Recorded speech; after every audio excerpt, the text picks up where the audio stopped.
அஸ்மத் குருபியோ நமஹ. ஸ்ரீ லீலா சுக்கருடைய ஸ்ரீ கிருஷ்ண கர்ணாமிர்தம் 2வது ஆஸ்வாசத்தில் நம்ம ராசலீலை, கண்ணன் எப்படி கோபியரோடு கை கோத்து நடனமாடினான், புல்லாங்குழல் வாசித்தான், அவர்களை ஆலிங்கனம் பண்ணினான், இதெல்லாம் நம்ம அனுபவித்தோம். அதுக்கு கண்ணனும் கோபியரும் சுவாமி தேசிகனுடைய நிர்வாகம்னு ஸ்ரீ யாதவாபியுதயத்திலேருந்து ஸ்லோகங்களை எடுத்து பல கேள்விகளை அவரே எழுப்பி அதற்கு பதில் சொல்வது போல நாவல்பாக்கம் டாக்டர் வாசுதேவாச்சார் சுவாமி ரொம்ப அழகாக நம்மளுடைய சம்பிரதாயம் ஸ்ரீமத் பாகவதம் எப்படி இந்த ராசலீலையை எந்த கண்ணோட்டத்தில் நாம் பார்க்கணும், எப்படி அதை புரிஞ்சுக்கணும் அப்படின்னு வேதாந்த அர்த்தங்களை ஆச்சரியமாக அனுபவித்ததை யதாசக்தி யதாமதி நாம் அனுபவித்து கொண்டு வருகிறோம். நேற்றைய தினம் கடைசியில் பார்க்கும்போது யாதவாபியுதயத்தின் கடைசியில் ஒரு ஸ்லோகம், ஸ்ரீ கிருஷ்ணாவதாரத்தை நாம் எப்படி சிந்திக்க வேண்டும் என்பதை அருளுகிறார் சுவாமி தேசிகன்.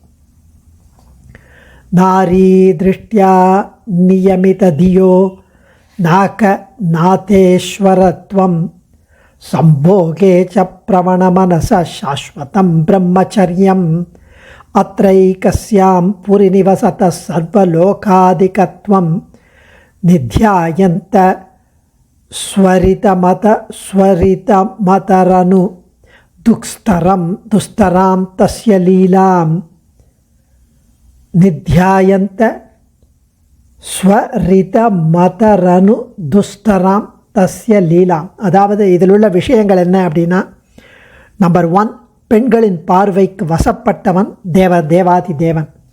பெண்களின் பார்வைக்கு வசப்பட்டவனே தேவாதி தேவன்.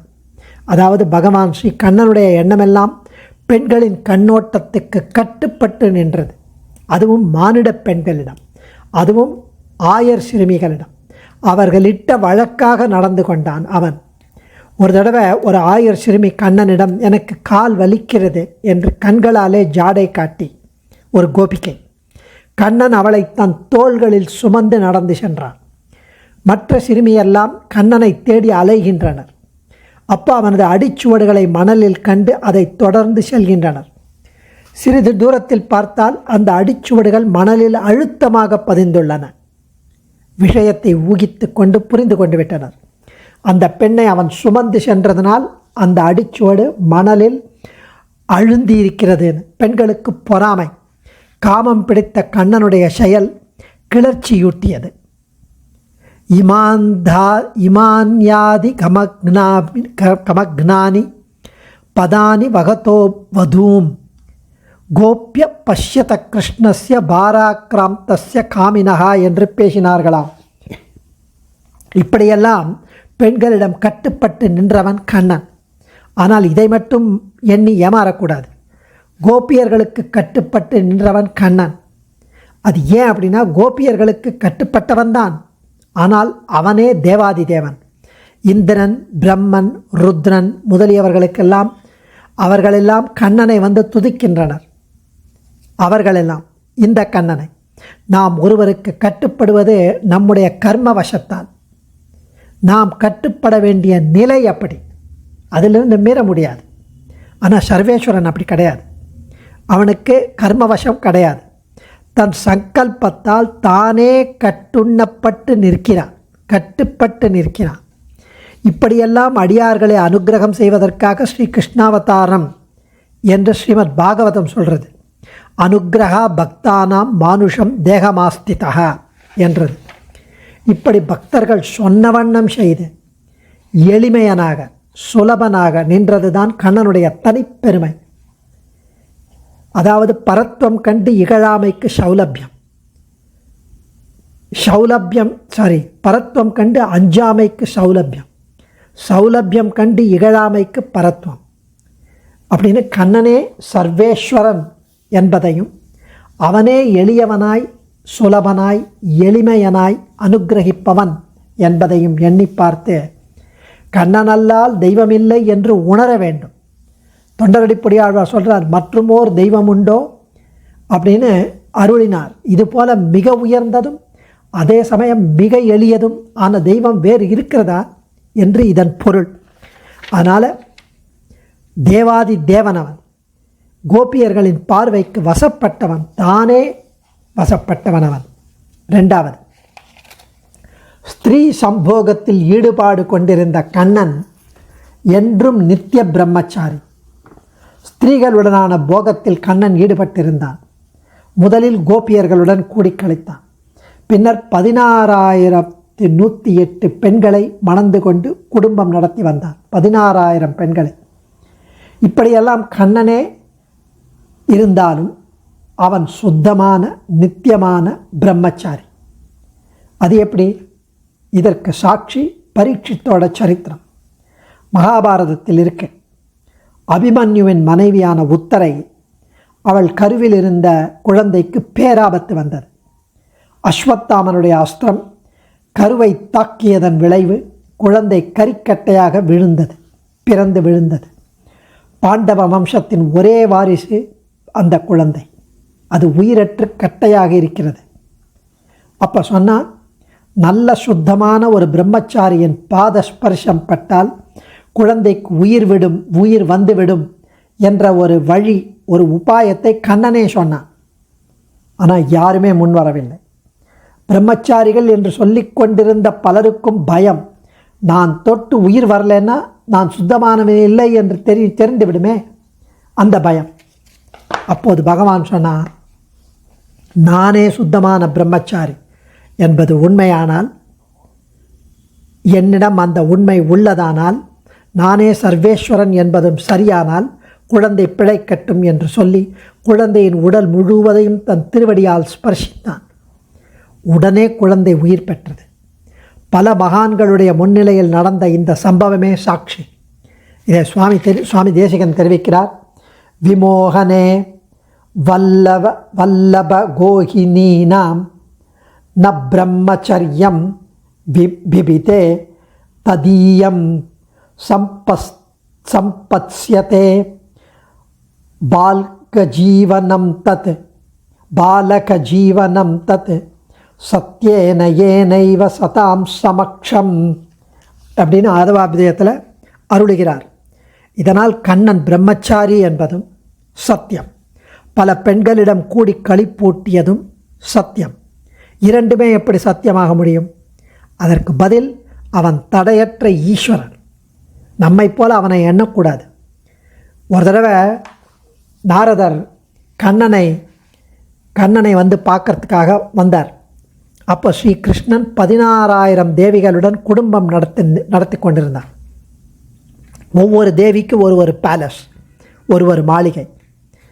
நாரதர் வந்தபோது முதலில் ஒரு பேலஸ்குள்ளே நுழைந்தார், ஒரு பவனத்துக்குள் நுழைந்தார். உள்ளே இருந்த பகவான் உடனே அவரை வரவேற்று உபச்சரித்தான். மிக இதமாக பேசி, என்ன வேண்டும் மகரிஷியே என்று வினவினான். நாரதரோ, உமது திருவடியின் நினைவுதான், உம்மை சேவிக்க வந்தேன். எங்கு சுற்றினாலும் உனது நினைவே வருகிறது. அப்படி இருக்கும்படி எப்பொழுதும் அப்படி இருக்கும்படி தேவரீர் அனுகிரகிக்க வேணும் என்றார் நாரதர். அடுத்த க்ஷணமே அவர் அடுத்த பவனத்துக்குள் நுழைந்தார்.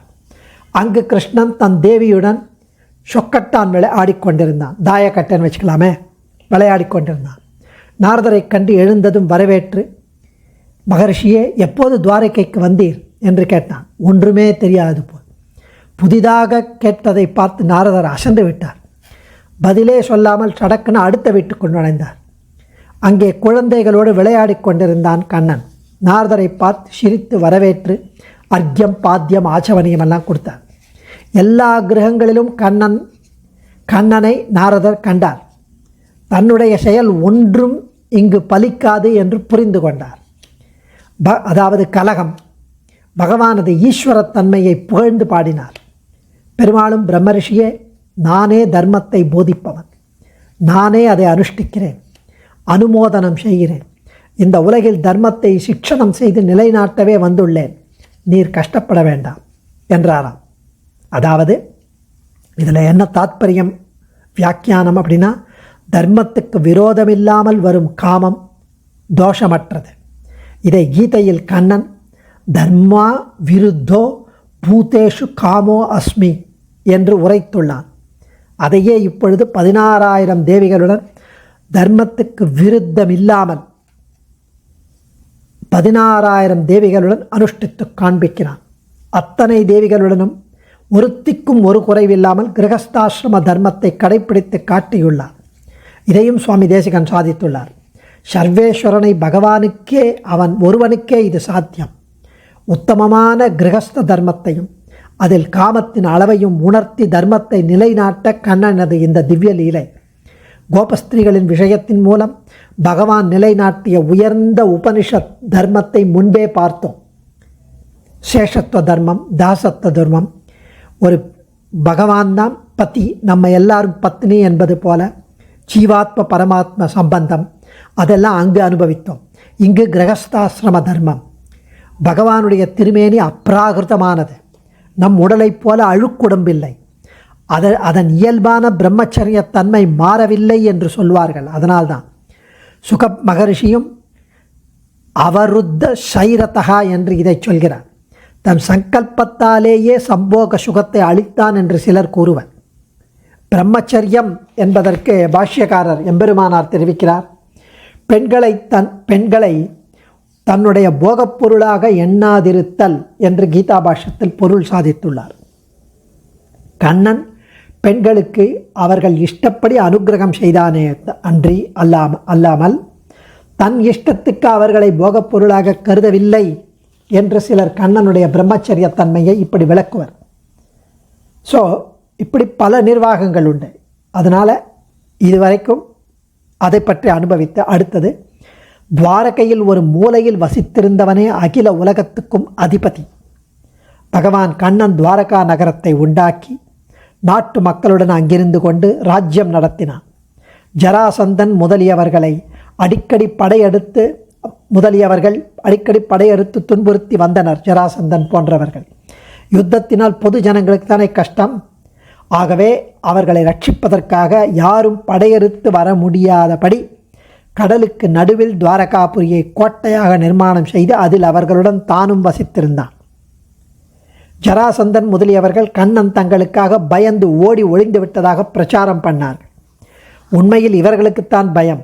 இருந்தாலும் கண்ணன் தனியாக போனதைக் கண்டு வேண்டுமென்றே அவனை ஏசி தாங்கள் நல்ல வீரர்களாக ப்ரொஜெக்ட் பண்ணினார், பெயர் பெற எண்ணினர்.